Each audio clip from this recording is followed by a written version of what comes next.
벌써 달포째 이곳에 머물고 있다는 신만이들. 그들의 천막엔 잘 놓인 구들까지 있었습니다.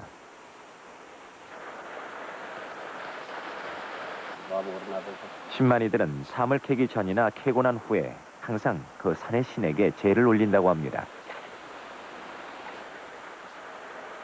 거기에는 자연의 기운을 거스르지 않고 탐하지 않겠다는 약속과 더불어 산의 정기를 빌어 영물을 얻고자 하는 뜻이 배어 있습니다.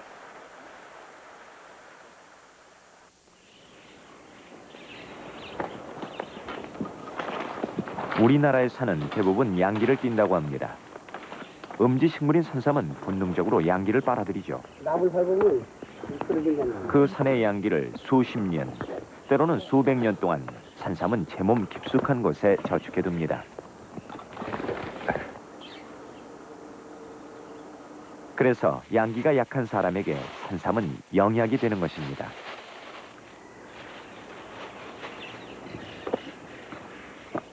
뿌리에 상처가 생기면 실뿌리를 모두 끊어버리고 깊은 잠에 빠진다는 영물.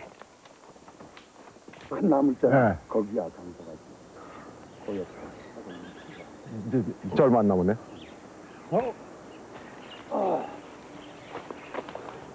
씨앗이 산새들에게 먹혀 번식하는 그 영물은 낙엽이 잘 썩은 갈색 흙에서만 난다는데, 물을 좋아하나 습기는 싫어하고 그늘을 좋아하되 햇살이 키 큰 나뭇잎 사이로 가늘게 흩어져 들어오는 곳에서만 성장을 시작한다고 합니다. 나뭇잎 같은 데 있잖아. 요거하고 예. 요거 요거하고 요거 5구짜리. 예.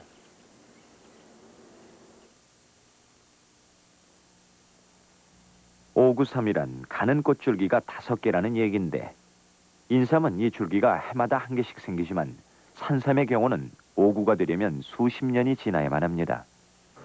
신봤다! 이 소리다. 여기서 하고 내려온 거지. 아, 먼저 발견하셨군요. 그럼. 이걸 먼저 닦아요. 이거 어떻게? 줄기를 부러뜨리지 않아야 상품으로 제값을 받을 수 있다고 합니다.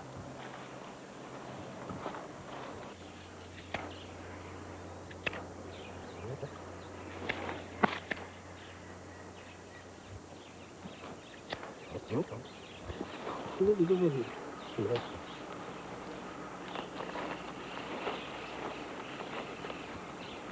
나오라고. 길어? 이상했어요?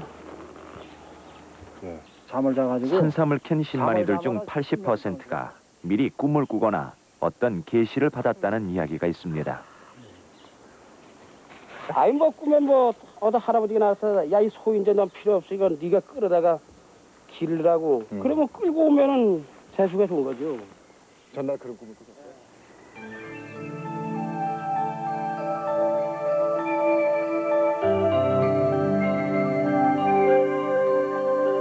이날 전 씨와 박 씨가 함께 캔 삼은 모두 13뿌리나 됐습니다.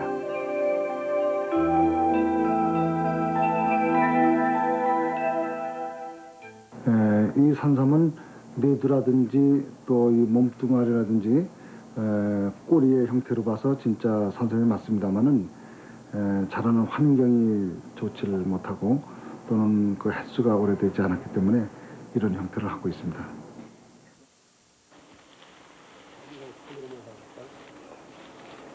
때로 산삼은 몇 년씩 성장을 멈춘 채 땅속에서 잠을 자기도 합니다. 그러나 대부분의 산삼은 한 번 난 곳에는 절대 다시 나지 않는다고 합니다. 주변의 양분을 모두 흡수해버렸기 때문이죠. 불로초라고 하는 것이 산삼을 비롯해서 영지라든지 또는 요 근래 홍경천이라든지 오리나무 더부사리 같은 것을 대개 불로초라고 하는데, 그런 걸 먹게 되면 인체 내에서 그 면역 세포의 수를 늘려주기 때문에 인체 내에서 그 면역 증강 효과가 아주 다른 약에 비해서 두드러지기 때문에 그걸 불로초라고 흔히 얘기하는 거죠. 이제 완전히 사진이 앞에다가 바쳤습니다. 그저 가슴이 짧게 그저 사진이 이제 돋아있습니다. 그저 아무 산을 차더라도 그저 이 신밭으로 다 인도해서 그저 큰 살 캐게 하옵소서. 이랬어요. 언덕에 이쪽이 양다리면 언덕의 저쪽은 응다리듯이 문명의 구릉 이면에는 새로운 병들이 많이 생겨났습니다. 이 세상 일어나는 모든 일에는 다 까닭이 있다고 합니다. 과학과 문명이 발달한 크기만큼 자연은 파괴되어 왔습니다. 생명의 기원, 그것은 바로 자연인데도 말입니다.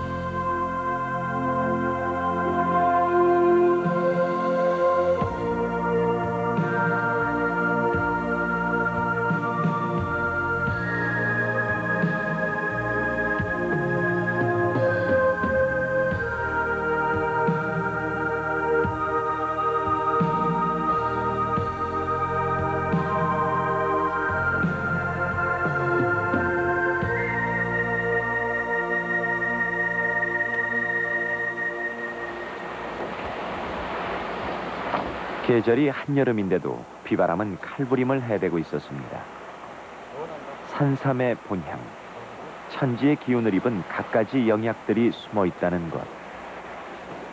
뇌가 높아 골도한 깊은 것. 그 골짜기 안의 생명들을 찾아갔습니다.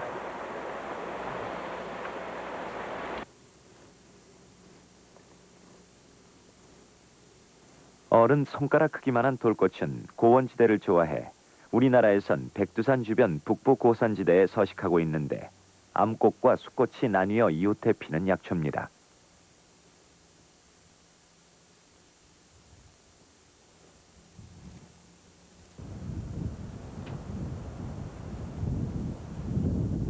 물이 부족하거나 추위가 닥쳐오면 잎끝을 말아 스스로를 보호하는 이 풀은 심산유곡에서만 꽃을 피웁니다.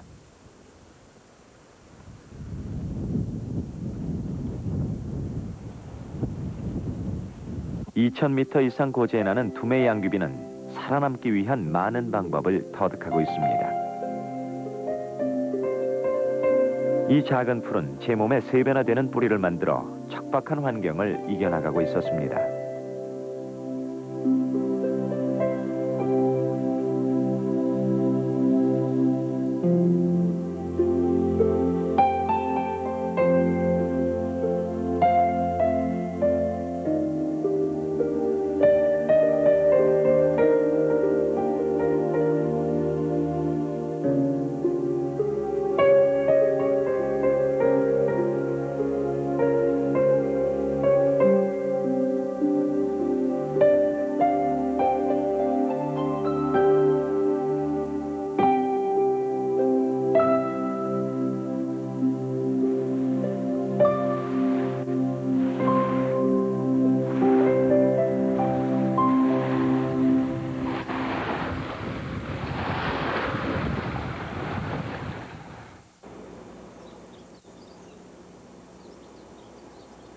한반도 최북단의 영산에서 만난 오리나무 숲. 그 숲 여기저기에는 오리나무에 딸린 식구들이 흩어져 있었습니다.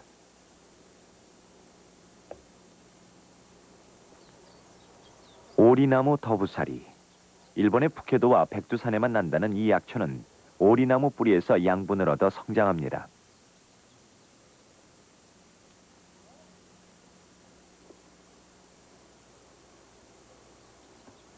2년여를 땅속에서만 숨어 살다 3년째 되는 해 겨우 세상으로 나온다는 이 신비의 영약은 오랜 남획으로 지금은 백두산에서조차 거의 볼 수 없게 됐습니다. 민간에서는 이것을 불로초로 합니다.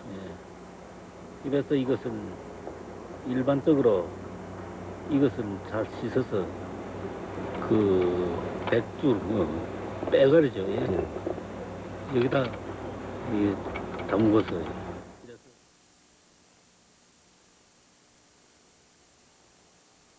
많은 영약이 그렇겠지만 오리나무 더부살이의 효능이 과학적으로 증명된 것은 없습니다.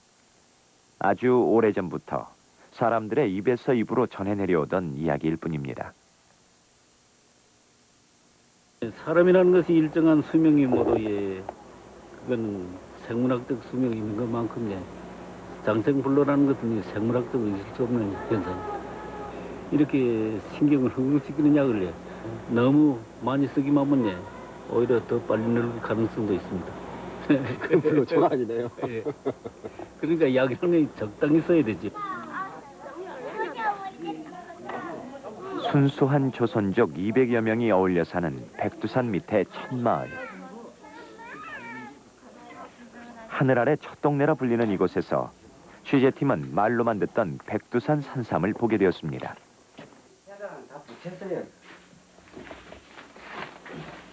이런 사람이가 드문드문해요. 한대기 이렇게 또 이파리가 부대하고. 산삼을 이끼에 싸서 보관하는 건 습기가 달아나지 않게 하려는 것도 있지만 그 이면에는 공룡이 출현하기 전부터 이 지구상에 살아온 이끼의 강인한 생명력, 그 힘을 빌어 산삼의 길을 보호하려는 것이라고 합니다. 구경 못한 사람 많죠. 우리 아저씨도 연주하는 거기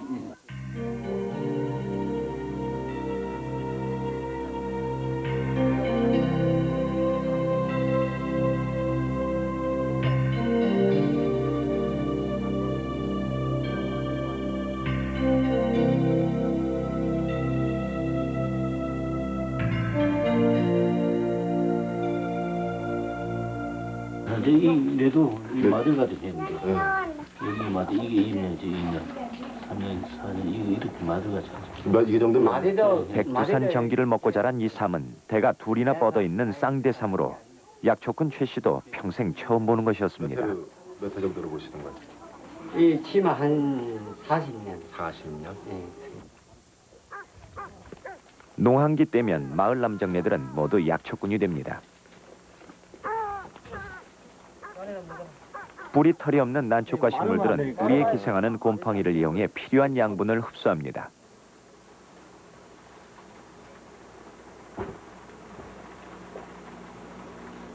뿌리를 약으로 쓰고 있는 손바닥 난초의 약효는 그 곰팡이에 있는 게 아닌가 몇몇이 학자가 추정만 해볼 뿐입니다.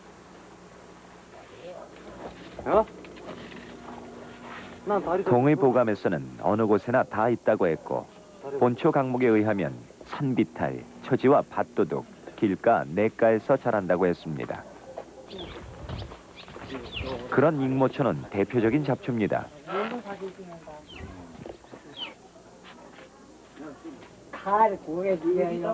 현대 의약품의 원료가 되는 식물 중에는 잡초가 상당수 있습니다.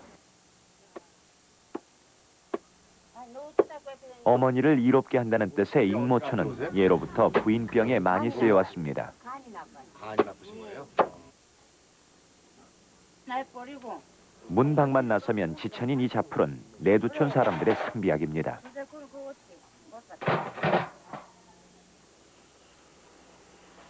아편의 원료인 양귀비 재배는 중국에서도 불법입니다. 관상용이라고는 하지만 이것도 산골 사람들의 상비약일 것입니다.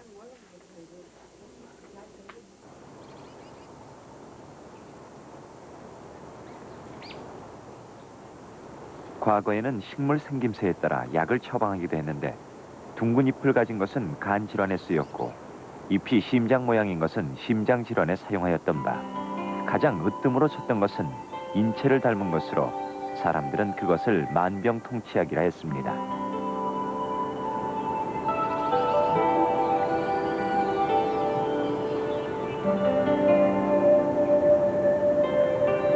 이것은 장내삼의 꽃으로 산삼의 씨를 인공적으로 심은 것입니다.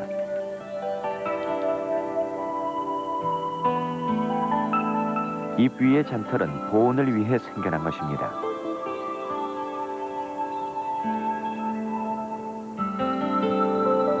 산삼은 한여름 대낮의 온도가 섭씨 20도를 넘지 않는 서늘한 곳에서만 자라기 때문입니다.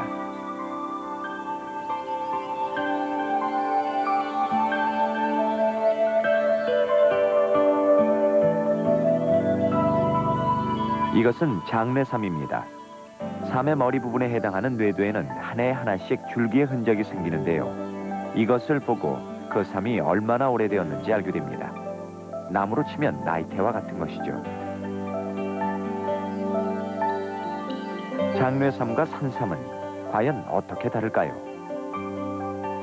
일반적으로 장뇌삼에 비해 산삼은 몸통에 살이 더 통통하고 잔뿌리가 많습니다. 사람이 뿌렸다 한들 그게 산삼의 씨라면 무슨 차이가 있을까 하겠지만 같은 산중에서 자란 것이라 해도 장례삼과 산삼에는 많은 차이가 있었습니다. 옛날에는 옥주라 부르며 귀하게 여겼던 이 혹들은 선충이 침범해서 생긴 병입니다.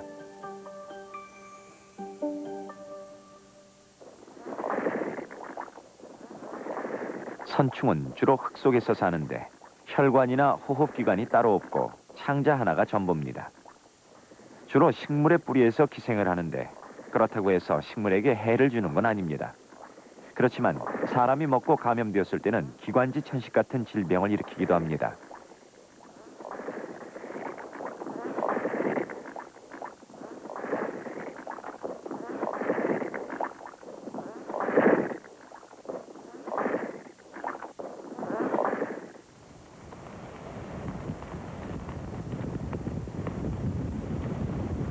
제 몸을 다 빗방울로 떨어뜨린다 해서 구름이 없어지는 것은 아니죠. 떨어진 빗방울은 수증기가 되어 다시 구름이 됩니다. 그 구름은 또 비를 만들고 꽃이 열매가 되고 열매는 떨어져 다시 새싹으로 움틀 것입니다.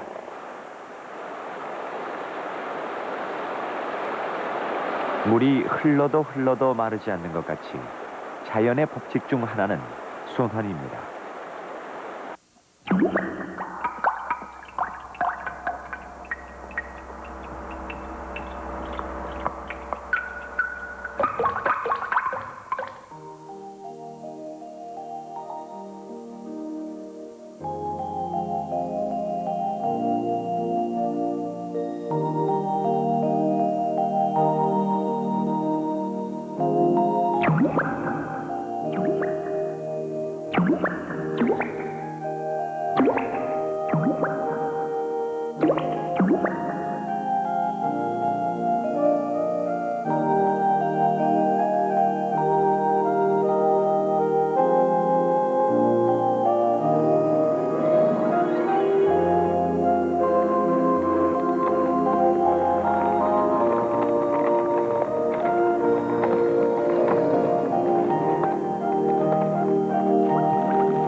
이 녀석의 식성을 따라갈 가축이 있으면 나와보라고 하십시오.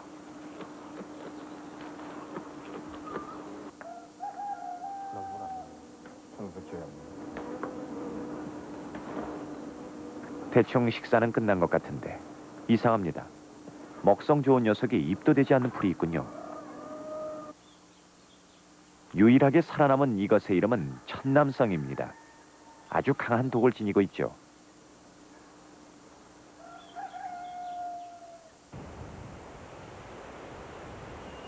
대개의 독초들은 그 독이 강한 만큼 화려한 빛깔의 꽃을 피우는데 천남성과 식물들만큼은 예외인 것 같습니다. 천남성의 꽃이 밖으로 나오는 일은 절대 없습니다. 모자같이 생긴 이 불연포 안에 꼭꼭 숨어 지내죠. 그리고는 영양 상태가 좋은 해는 암꽃으로, 그렇지 않은 해는 숫꽃으로 피어납니다.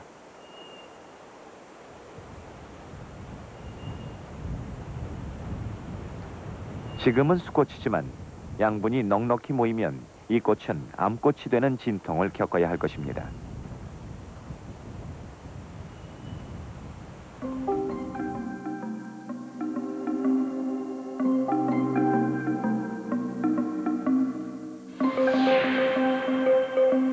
천남성이 성을 바꾸고 꽃을 피우는 과정. 그것은 자연이 감춰놓은 또 하나의 비밀입니다.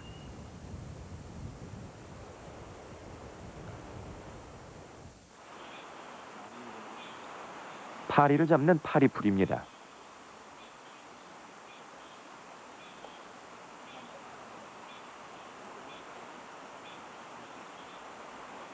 우리나라에 자생하는 식물 중 5분의 1은 독을 가지고 있는데 그 중에 상당수가 약으로 쓰이고 있습니다.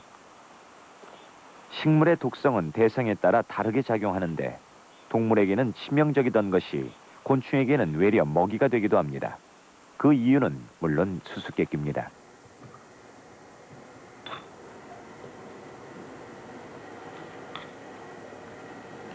파리풀로 파리를 잡았던 건 우리 선조들의 지혜였습니다. 오늘 잘 수도 있지.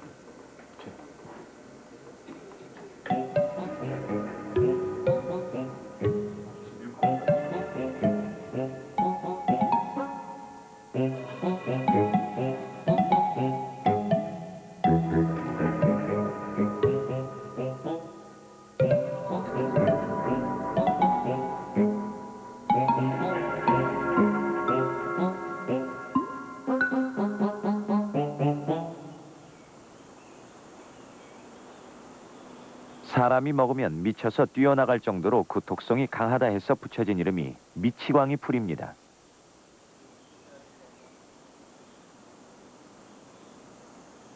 성병 특효약이라고 알려지면서 한바탕 몸살을 앓고 났는데 뿌리를 다 캐내도 실뿌리 하나만 남아있으면 재생하는 강한 생명력을 가지고 있는 풀입니다.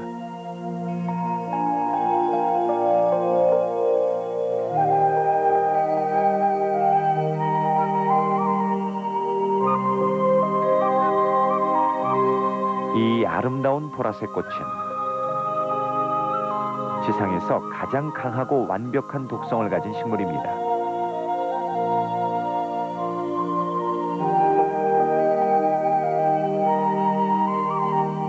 옛날 임금이 죄인에게 내렸다는 사약은 바로 이 투구꽃의 뿌리를 다려 만든 것입니다.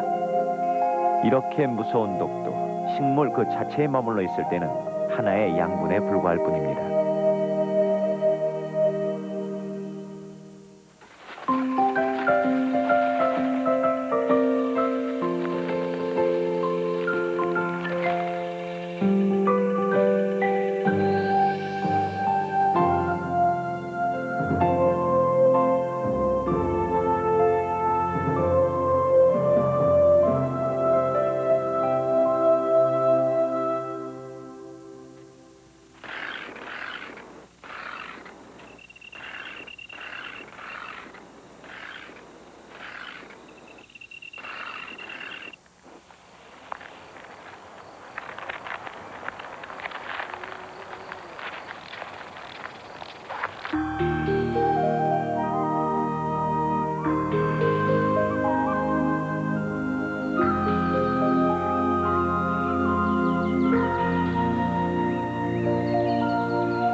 새순이 두릅과 비슷하다 해서 땅두릅으로 불리기도 하는 독활은 어린 순이 식용으로 애용돼 왔는데 우리나라에 산 어디든지 습진 곳이라면 마다 않고 눌러 앉는 토종 같은 식물입니다.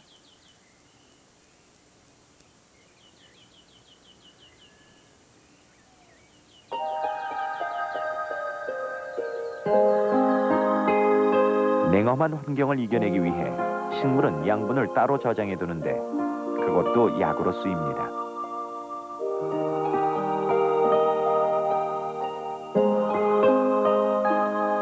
뿌리가 용의 쓸개보다 더 쓰다는 용담은 예로부터 깊은 산중에서만 볼 수 있는 귀한 약초입니다.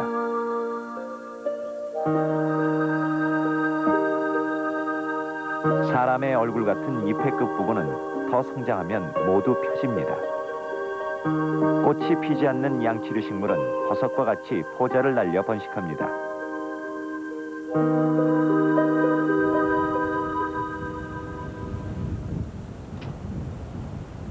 약이 되는 풀들은 우리의 옛 조상들이 오랜 세월 동안 자연과 함께 생활하면서 얻어낸 지혜의 소산입니다.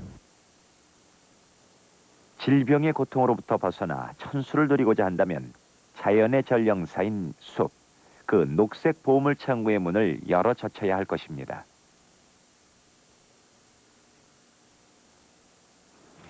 꽃에 곤충이 찾아들기 시작하면 그것은 양분의 대부분이 꽃가루에 모였다는 얘기입니다. 수분을 미끼로 곤충들은 꽃가루를 탈취해갑니다. 곤충들은 빼앗은 식량으로 겨울을 나고 꽃들은 죽어갑니다.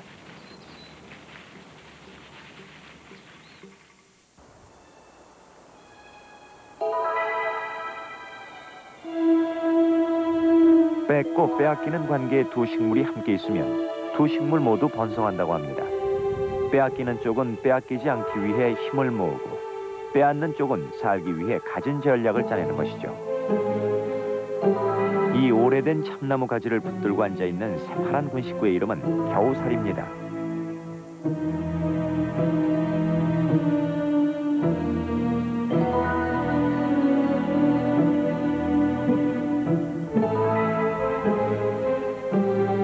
유럽에서 크리스마스 장식용으로 널리 쓰인다는 이 원형의 풀은 흙과 접촉하지 않고도 살아가는데요. 남의 가지에 제 집처럼 뿌리를 박고 염치 좋게 고개를 내미는 녀석들은 천적이나 경쟁자도 없어 나왔다 하면 한 다발 까치집을 만듭니다.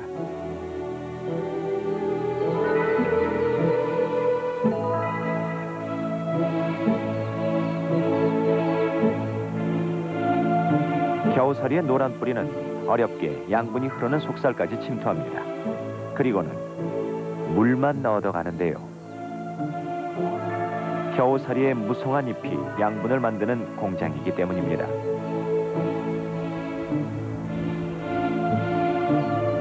겨우살이는 나무에 도움을 주지는 않지만 그렇다고 해를 주는 것도 아닙니다.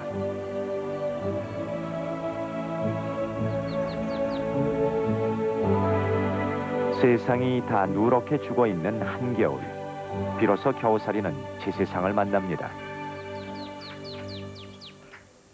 이 작은 열매가 찬바람과 싸우며 오매불망 기다리는 것이 하나 있습니다. 바로 이 녀석인데요. 겨우살이 열매는 새의 먹이가 되어야만 식구를 늘릴 수 있기 때문입니다.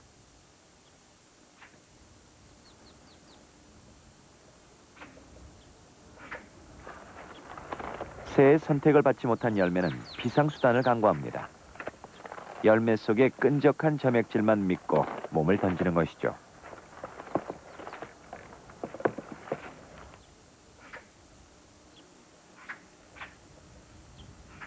그러나 해가 잘 들지 않는 이런 곳에서 싹을 틔우기란 대단히 어려운 일입니다.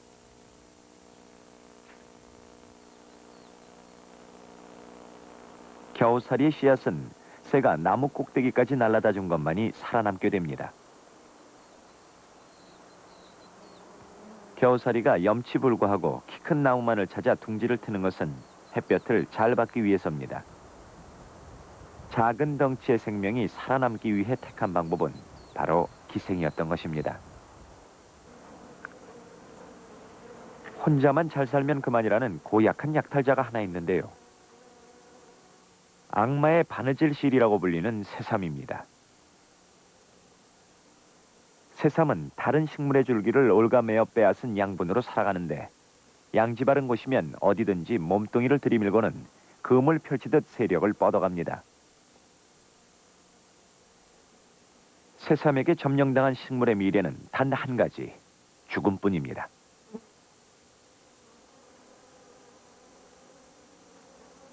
새삼은 빨판을 이용해 다른 식물의 몸속으로 뚫고 들어가 양분을 빼앗습니다. 새삼의 빨판은 도대체 얼마나 되길래 그 많은 식물들을 고사시키는 걸까요? 새삼의 빨판은 따로 있는 것이 아닙니다. 새삼의 줄기가 다른 식물의 줄기와 닿는 순간, 바로 그 순간 빨판이 만들어지고 양분 탈취 작전이 시작되는 것입니다. 몸 전체가 무기라는 얘기죠.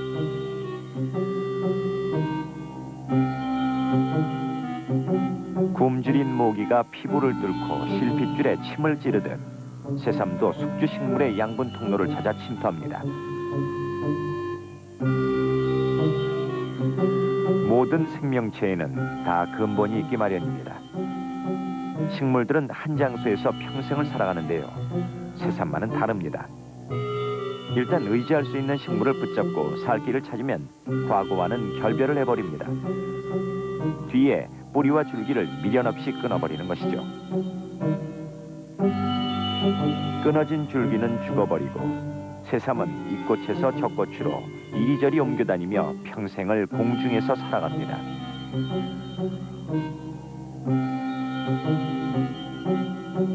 이토록 모진 식물도 때가 되면 꽃을 피우고 열매를 만듭니다. 대를 이어야 하기 때문이죠. 이 씨앗은 이듬해 봄 새싹으로 탄생할 것입니다. 어린 새삼은 나오자마자 원형 운동을 시작하겠죠. 붙잡고 오를 기둥이 될 식물을 찾아야 할 테니까요.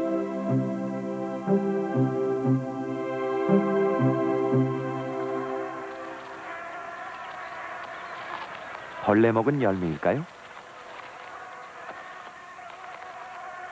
이것은 열매가 아닙니다. 벌레에 의해 생겨난 일종의 혹입니다. 오배자라고 불리는 이것은 북나무의 잎이 변해서 생긴 것입니다. 가을 선을 가장 먼저 단풍으로 물들이는 나무를 아시는지요? 그게 바로 북나무인데요. 우리나라의 산이면 어디서나 쉽게 볼 수 있습니다.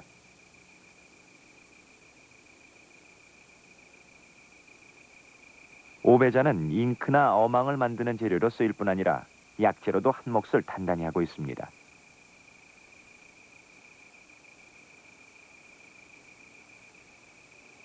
과연 오배자의 정체는 무엇인지 한번 볼까요?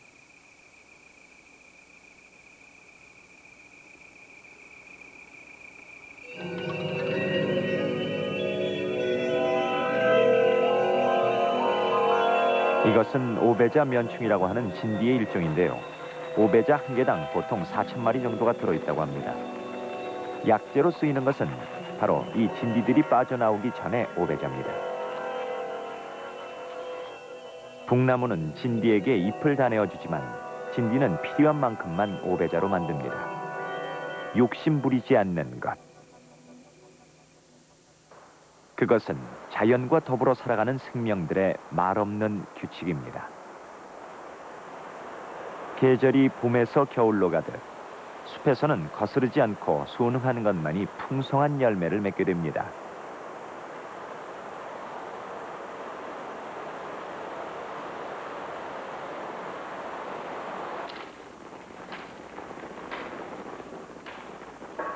산이 북서풍을 막아주는 따뜻한 곳에서만 열매를 단다는 산수유. 예전엔 세 그루만 있어도 자식들 대학 보낸다 해서 대학나무라고도 불렀습니다.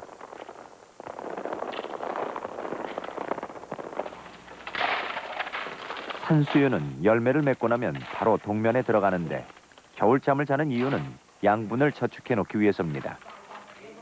그 양분으로 이듬해 봄 산수유는 다른 나무보다 먼저 활짝 꽃을 피웁니다.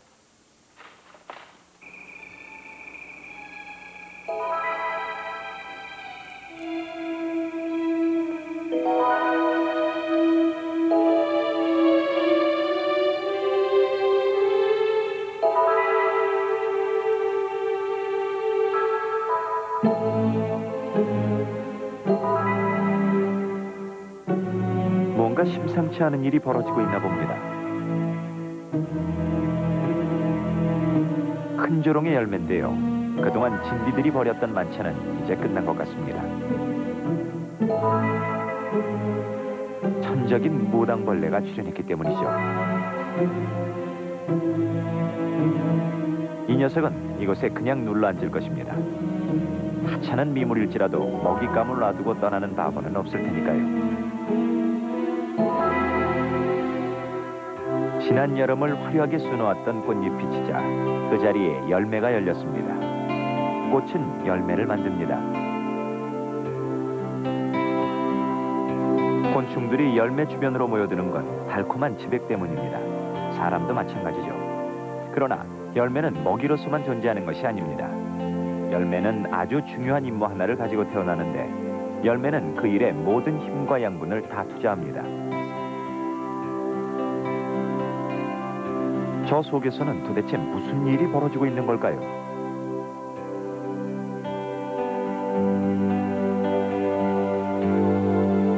열매의 탄생은 씨앗을 만들기 위한 과정일 뿐이었습니다. 열매는 살아가는 동안 씨앗을 품고 성장시키는 일에 정진합니다. 그리고 어느 날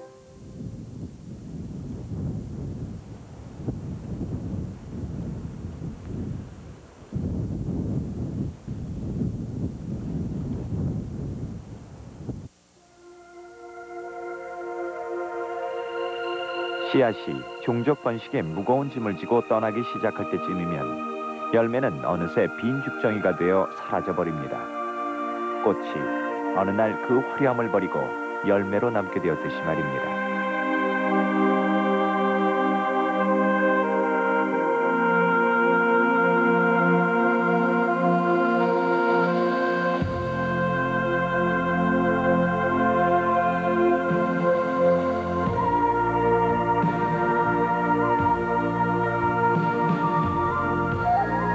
숲속 어딘가에는 걸리버가 갔던 곳 같은 신비의 세계가 숨어 있습니다. 제 땅에서 난 것들은 제 땅의 것들로 명을 유지하는 것이 제일이라 하였듯이 그 보이지 않는 세계로 다가가려면 자연의 소리를 들을 줄 알아야 합니다. 그곳에는 작은 풀들이 가지고 있는 녹색의 비밀이 감춰져 있습니다. 잎만 따기, 잎만 따오기 누가 많이 따오나.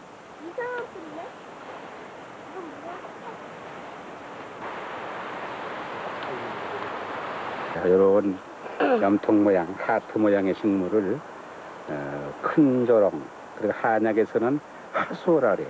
요건 약이 되는 풀이고, 또 요거는 당기라고 하는 그 풀의 잎이고, 이렇게 우리 둘레에 있는 여러 가지 식물 중에서 우리 조상들이 오랫동안 연구를 해서 우리 몸에 약이 되는 그런 식물을 많이 찾아냈어요.